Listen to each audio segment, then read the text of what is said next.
नवी मुंबईमधील नगरसेवक आणि स्थायी समितीचे सभापती अशोक पाटील यांच्यावरती डॉक्टर असोसिएशननं काही गंभीर असे आरोप केलेत।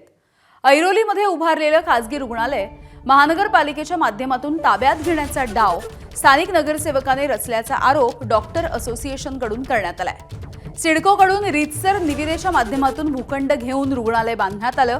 मात्र नगरसेवक अशोक पाटील यांनी हे रुग्णालय महानगरपालिकेने ताब्यात घ्यावं असा प्रस्ताव सादर केला। त्यामुळे एखाद्याची खासगी मालमत्ता जबरदस्ती ताब्यात घेण्याचा प्रकार समोर आलाय। दरम्यान नगरसेवक अशोक पाटील यांनी मात्र हे सगळे आरोप फेटाळून लावले।